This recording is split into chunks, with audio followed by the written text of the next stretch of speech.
हर हर महादेव दोस्तों। आज की इस वीडियो में हम शनिवार व्रत कथा के बारे में जानेंगे। तो चलिए दोस्तों कथा सुनते हैं। एक समय स्वर्गलोक में सबसे बड़ा कौन के प्रश्न पर 9 ग्रहों में वाद विवाद हो गया। विवाद इतना बड़ा कि परस्पर भयंकर युद्ध की स्थिति बन गई। निर्णय के लिए सभी देवता देवराज इंद्र के पास पहुंचे और बोले, हे देवराज, आपको निर्णय करना होगा कि हम में से सबसे बड़ा कौन है। देवताओं का प्रश्न सुनकर देवराज इंद्र उलझन में पड़ गए।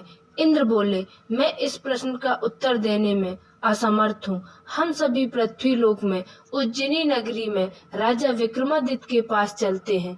देवराज इंद्र सहित सभी ग्रह देवता उज्जैनी नगरी पहुंचे। महल में पहुंचकर जब देवताओं ने उनसे अपना प्रश्न पूछा तो राजा विक्रमादित्य भी कुछ देर के लिए परेशान हो उठे, क्योंकि सभी देवता अपनी अपनी शक्तियों के कारण महान थे।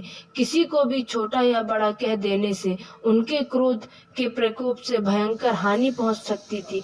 अचानक राजा विक्रमादित्य को एक उपाय सूझा और उन्होंने विभिन्न धातु स्वर्ण, रजत, चांदी, कांसा, तांबा, सीसा, राग, जस्ता, आभ्रक व लोहे के 9 आसन बनाए। धातुओं के गुणों के अनुसार सभी आसनों को एक दूसरे के पीछे रखवाकर उन्होंने देवताओं को अपने अपने सिंहासन पर बैठने को कहा।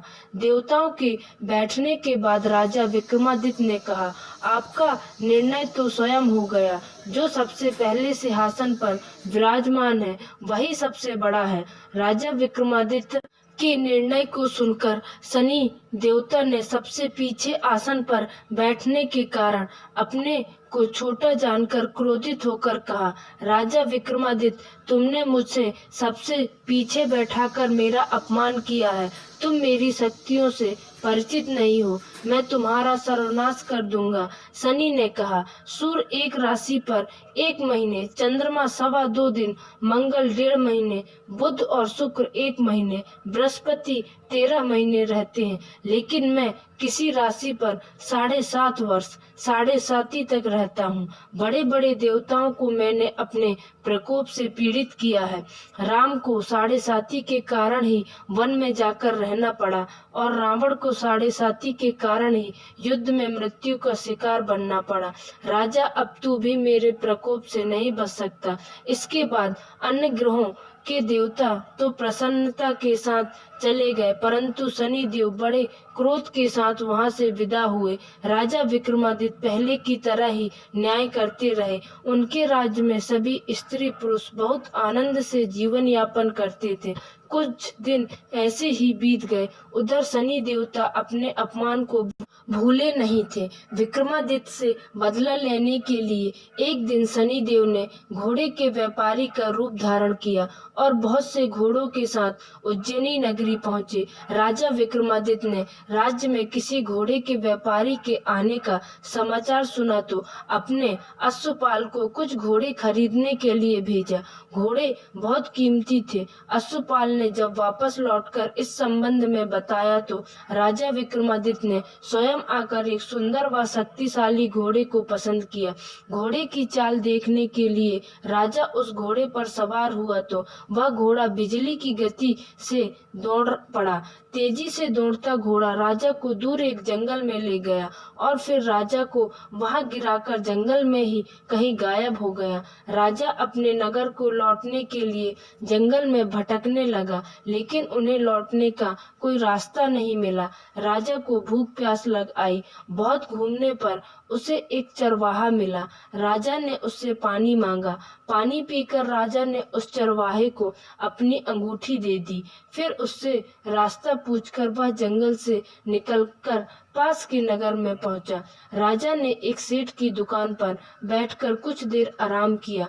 उस सेठ ने राजा से बातचीत की तो राजा ने उसे बताया कि मैं उज्जैनी नगरी से आया हूँ। राजा के कुछ देर दुकान पर बैठने से सेठ जी की बहुत बिक्री हुई। सेठ ने राजा को बहुत भाग्यवान समझा और खुश होकर उसे अपने घर भोजन के लिए ले गया। सेठ के घर में सोने का एक हार खूंटी पर लटका हुआ था।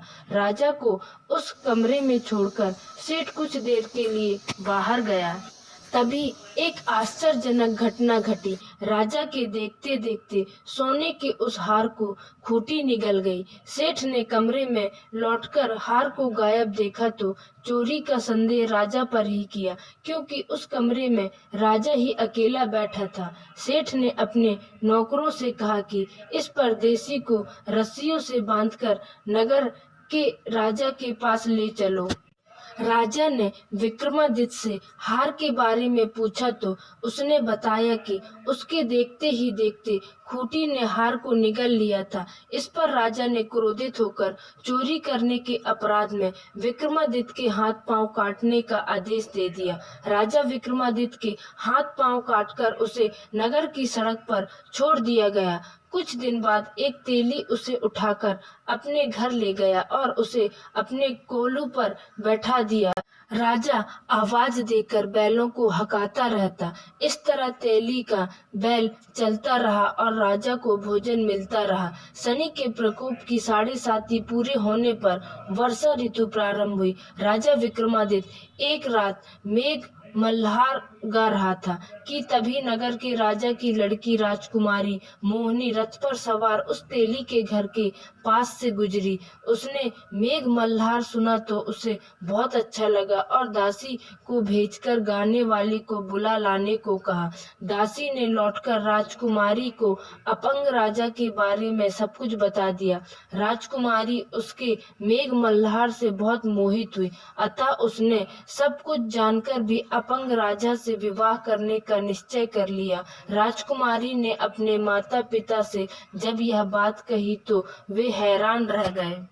रानी ने मोहिनी को समझाया, बेटी तेरे भाग्य में तो किसी राजा की रानी होना लिखा है, फिर तो उस अपंग से विवाह करके अपने पांव पर कुल्हाड़ी क्यों मार रही है। राजकुमारी ने अपनी जिद नहीं छोड़ी। अपनी जिद पूरी कराने के लिए उसने भोजन करना छोड़ दिया और प्राण त्याग देने का निश्चय कर लिया।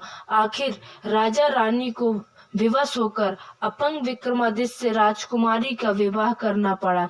विवाह के बाद राजा विक्रमादित्य और राजकुमारी तेली के घर में रहने लगे। उसी रात स्वप्न में शनिदेव ने राजा से कहा, राजा तुमने मेरा प्रकोप देख लिया, मैंने तुम्हें अपने अपमान का दंड दिया है। राजा ने शनिदेव से क्षमा करने को कहा और प्रार्थना की, हे शनिदेव, आपने जितना दुख मुझे दिया है अन्य किसी को न देना। शनिदेव ने कुछ सोचकर कहा, राजा मैं तुम्हारी प्रार्थना स्वीकार करता हूँ।